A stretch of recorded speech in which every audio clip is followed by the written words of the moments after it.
Shalom, kita berjumpa lagi di mata kuliah kita pada sesi hari ini.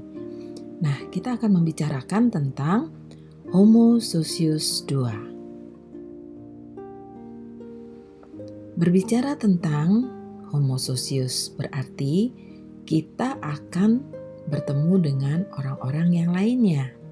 Nah, ayat apa yang berkaitan dengan hal tersebut?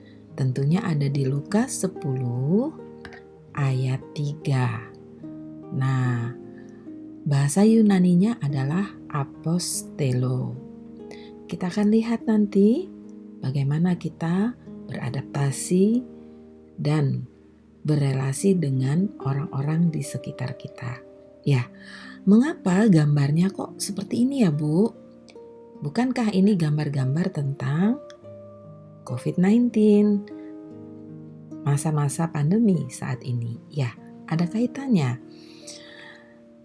Di sini ada wash your hand often, use hand sanitizer, wear a mask, don't touch your face, cover your sneeze and cough, avoid close contact, use your own supplies, dan clean your electronics. Apa sih kaitannya semua ini dengan mata kuliah kita? Kita lihat ya. Nah, ini ada gambar orang sedang bermain voli. Di sini ada domba. Yuk kita lihat sama-sama.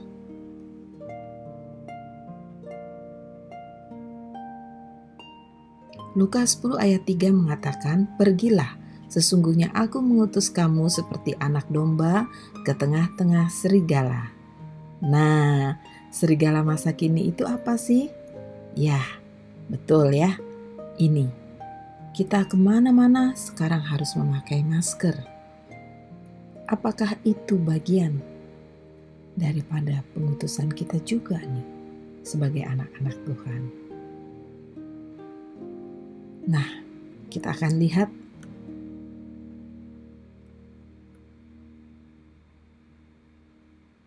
bagaimana cara Anda keluar dari masalah. Ya, di sini ada gambar tentang sebuah panggung di mana ada seorang artis, pemeran drama atau operate, di mana semua orang melihat, menonton, dan memberikan red heart-nya. Di bawah adalah seorang yang menggunakan, nah lihat ini ya, ini adalah alat untuk kita bermain games, dan ini adalah kabelnya. Kira-kira kalian bisa mengkalibrasi tidak? Ini menggambarkan apa sih sebetulnya? Ya, ini adalah gambar pencitraan kita. Di dalam dunia medsos kita selalu tampak seperti ini ya, seperti malaikat ya, yang polos, yang lugu, yang cantik, yang disukai oleh semua orang. Tetapi ternyata kenyataannya adalah kita sudah terlalu lelah. Berusaha untuk menjadi baik, menjadi benar, jika itu bukan pribadian kita, maka akan sangat melelahkan. Ya, kita memainkan sosok orang lain, drama, capek, ya.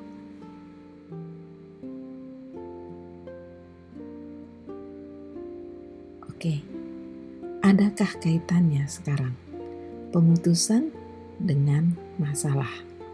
Di slide awal tadi tentang pengutusan. Di slide kedua adalah tentang bagaimana cara kita keluar dari masalah. Apakah ini juga bagian daripada masalah? Nah, remember to wash your hand. Jangan lupa mencuci tangan kita. Ada tidak di ayat Alkitab yang berkaitan dengan kasus mencuci tangan? Tentu ada. Kalau di dunia nyata saat ini, kita harus sering mencuci tangan karena kita takut ada virus yang menempel di tangan kita, kemudian dapat menularkan sakit penyakit dari orang lain ke tubuh kita. Di dalam Lukas 11, ayatnya yang ke-38 mengatakan bahwa orang Farisi heran karena Tuhan Yesus tidak mencuci tangannya sebelum makan. Lalu reaksi Tuhan Yesus apa? Reaksi Tuhan Yesus adalah menanyakan, mengapa hanya membersihkan bagian luar tetapi di dalamnya penuh rampasan dan kejahatan? Pertanyaan yang luar biasa ya. Kita di luar bersih tetapi di dalam tidak. Bagaimana kita membersihkan tubuh kita bagian luar tetapi hati kita tidak? Banyak kita lihat sekarang contoh-contoh. Ada orang yang semulanya baik, begitu terpapar, kemudian dia ingin menularkan penyakitnya kepada orang lain. Itu viral saat ini, ya. Nah, apakah kita juga punya hati yang seperti itu? Seolah-olah di luar kelihatannya kita baik, bersih, tetapi di dalam kita punya kejahatan yang begitu luar biasa. Ya, selanjutnya adalah please cover your cuts and sneeze. Jadi kita menutup hidung dan mulut kita ketika kita bersin dan kita batuk ya. Ini adalah untuk menjaga kebersihan. Nah, apakah ayat Alkitabnya ada tentang seperti ini? Coba kita buka di Mazmur 119 ayatnya yang ke-9. Ya, di situ dikatakan bahwa dengan apakah orang muda mempertahankan kelakuannya bersih dengan menjaganya sesuai dengan firman-Mu. Mu di sini adalah Tuhan, ya. Jadi jika kita ingin menjaga kelakuan kita atau Anda sebagai anak-anak muda dengan bersih adalah dengan menjaganya melalui firman Tuhan. Ya. Di dalam kehidupan sehari-hari kita juga harus menjaga kebersihan, terutama droplet ya. Jika kita batuk atau kita bersin, pasti akan memercikan ya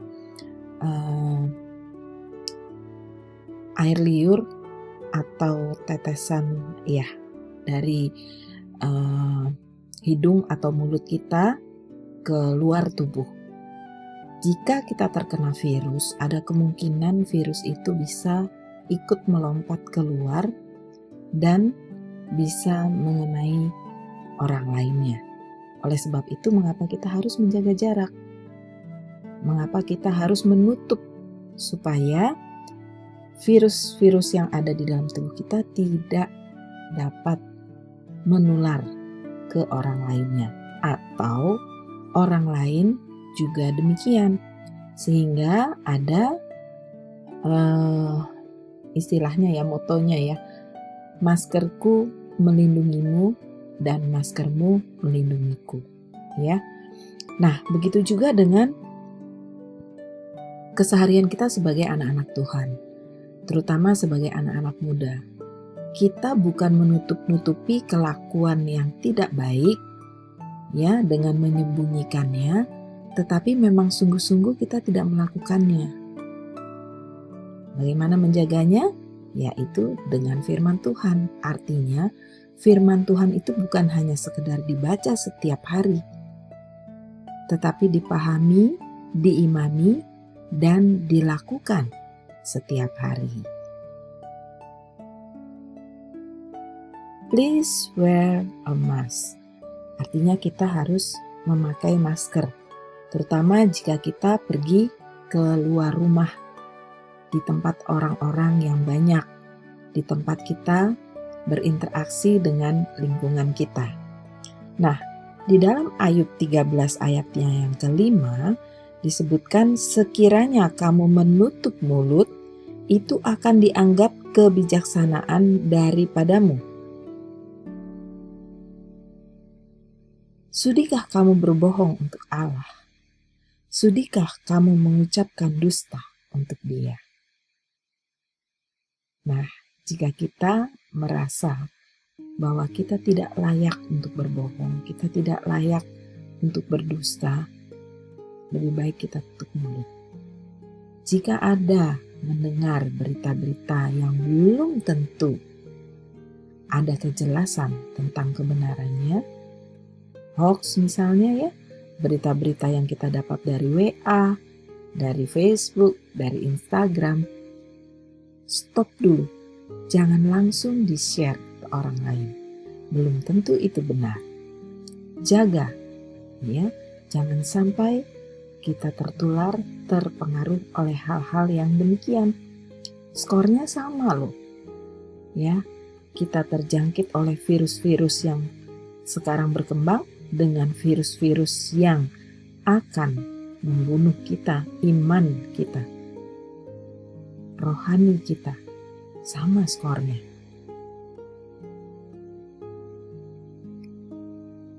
Please practice social distancing. Nah, ini artinya kita menjaga jarak dimanapun kita berada. Kita harus bisa menjaga jarak. Memang orang-orang sekarang sangat-sangat sulit ya untuk menjaga jarak, apalagi dengan keluarga dan sahabat-sahabat. Setelah sekian lama kita tidak bertemu, pasti kita rindu, kita ingin memeluk, kita ingin mencium. Tapi ingat, kalau kita sayang, kita akan tetap menjaga jarak, bukan karena kita tidak suka, bukan karena kita tidak mau memeluk. Tetapi jangan sampai jika kita adalah orang yang terpapar virus tanpa gejala, menularkan kepada orang lain. Kita harus berhati-hati dalam hal itu, ya. Di sekolah, di rumah, di pasar, di jalan, di mana saja, kita harus mampu sekarang untuk menjaga jarak. Demikian juga halnya dengan kegiatan kita untuk memberitakan Injil. Tidak semua warga gereja menerima ya ibadah secara online. Lalu bagaimana sikap kita sebagai orang yang diutus tadi? Kalau kita ingat di slide yang pertama ya. Nah, ini kan masalah.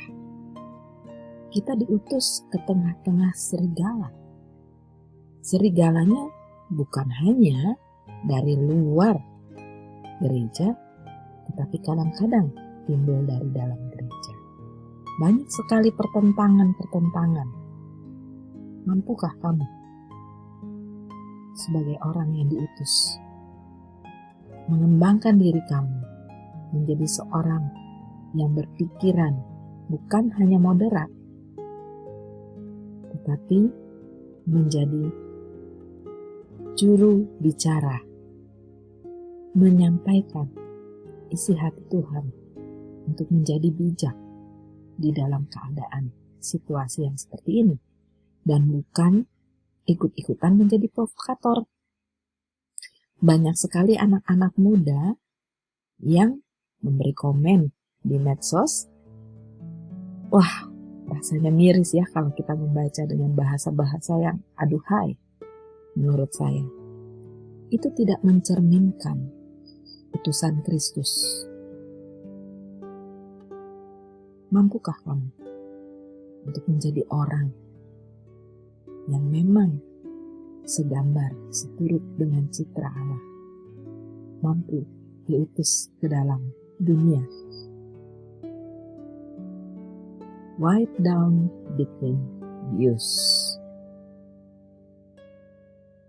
Segala sesuatu yang telah kita gunakan harus dibersihkan, disteril. Begitu juga dengan perbuatan kita. Setiap saat kita evaluasi lagi diri kita. Ketika kita sudah menghabiskan sepanjang hari ini, malam ketika kita tidur, sudahkah kita merecharging kembali tenaga, pikiran, kedekatan kita kepada Tuhan? Mungkin sepanjang hari itu kita bersenang-senang, ya, berkomunikasi dengan teman, tertawa, tapi lupa apa yang kita katakan, apa yang kita tulis itu tidak berkenan di mata Tuhan. Malam, usahakan back to nature, kembalikan lagi sebagai citra Allah itu. Wah, saya hari ini tadi lupa. Saya melakukan kesalahan ini dan itu. Oke, saya akan perbaiki. Besok, saya akan menjadi orang yang lebih baik daripada hari ini. Avoid shaking hands, high five, and hugs. Nah, ini juga sering lupa ya.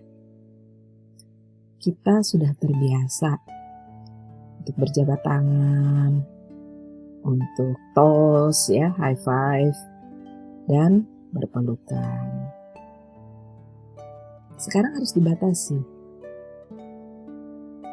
Begitu pula kedekatan-kedekatan kita dengan hal-hal yang tidak pantas, yang tidak seharusnya dilakukan.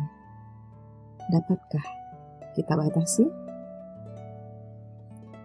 Sulit ya, karena kita pada dasarnya suka melakukan hal-hal yang enak menurut kita. Oleh sebab itu, di slide yang sebelumnya tadi saya katakan bahwa yuk kita setiap malam mengingat kembali, kita refleksi lagi perilaku kita yang tadi siang, pagi, sore sudah kita lakukan berkenankah di hadapan Tuhan. Jika tidak, mari kita perbaiki. Kedekatan-kedekatan kita pada hal-hal yang tidak diperlukan. Dulu setiap orang kalau tidak bersalaman, gak enak rasanya ya. Tapi sekarang malah kita menghindari.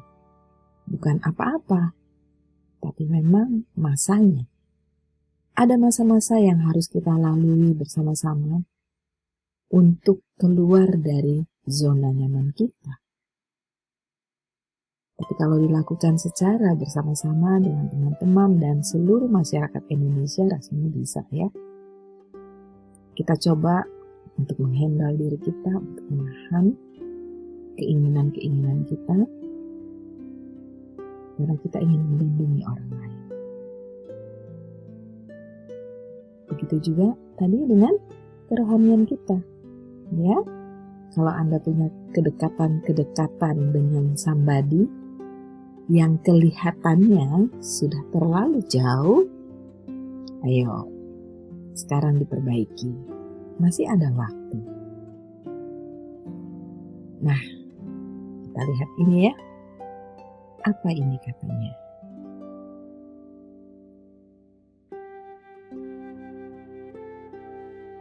Ini adalah sebuah sketsa tentang makan pagi. Sudahkah Anda memberi asupan bagi tubuh, jiwa, dan roh Anda?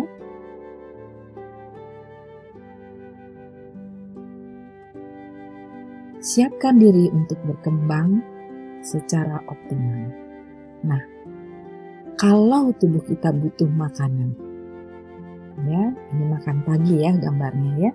Sini ada roti, ada kopi, ada susu, ada air panas tambahannya. Di sini ada mentega. Di sini ada Bible. Ada Alkitab. Di sini ada bunga yang memberi suasana segar, memberi kenyamanan, ya. Roti dan teman-temannya ini melambangkan makanan bagi tubuh kita. Butuh tidak? Butuh. Tidak ada orang yang tidak butuh makan dan minum. Bunga melambangkan kesukacitaan. Untuk makanan siapa? Makanan jiwa kita. Kalau rasanya nyaman, segar, senang, ya. Bible atau Alkitab ini memberi makan kepada siapa? Kepada roh kita. Ya. Supaya apa? Supaya seimbang pertumbuhan kita. Pertumbuhan yang optimal adalah adanya perubahan ke arah yang lebih baik dan matang dari tubuh, jiwa, dan roh. Kalau ada salah satu unsur yang terhambat, maka pertumbuhan Anda belum disebut optimal. Di sini ada orang yang sedang berbicara di media sosial. Bagaimana kita mampu berbicara, mampu berkomunikasi dengan orang sebagai utusan Tuhan kalau perkembangan diri kita tidak optimal? Anda boleh jagoan di ilmu pengetahuan, knowledge. Ya, Anda menguasai beberapa bahasa. Bahasa Indonesia, bahasa Inggris, bahasa Mandarin mungkin, bahasa Jerman mungkin, bahasa roh mungkin, ya, bahasa Ibrani, Yunani. Tapi kalau itu hanya di batas knowledge, mental Anda tidak seimbang dengan knowledge-nya, spiritual Anda tidak seimbang, yang ada apa? Seperti saat ini, debat teologis terjadi di area virtual. Membuat anak-anak Tuhan menjadi malu. Ya? Adakah cara-cara yang lebih etis dari itu? Ada. Apalagi kalau Anda sampai memberi komentar-komentar yang mendiskreditkan orang, yang menggunakan istilah-istilah yang memalukan sebagai anak Tuhan. Bertobatlah. Ini waktunya, ya. Hapus semua, karena jejak digital, ingat, tidak akan terhapus. Coba, ya, Anda lahir baru dengan segala pikiran, perasaan, perkataan, perbuatan, dan tulisan-tulisan yang Anda tuliskan di manapun. Nah, akhirnya kita sampai juga di slide terakhir ini ya. Tetapi saya ingatkan kembali, tetap kamu rangkum supaya ini menjadi jejak kamu juga. Kalau boleh, yang baik-baik, yang positif itu, pemikiran-pemikiran yang keluar dari hati nurani yang kamu rangkaikan itu, bisa juga kamu posting, ya. Inilah jejak kita. Jejak digital, jejak tulisan hasil karya kita, jejak di dalam hati teman-teman akan diingat. Jadilah orang yang bijak, orang yang matang, orang yang disayang oleh Tuhan dan sesama. Oke, sampai di sini pertemuan kita. Jangan lupa rangkuman. Sampai jumpa. Shalom.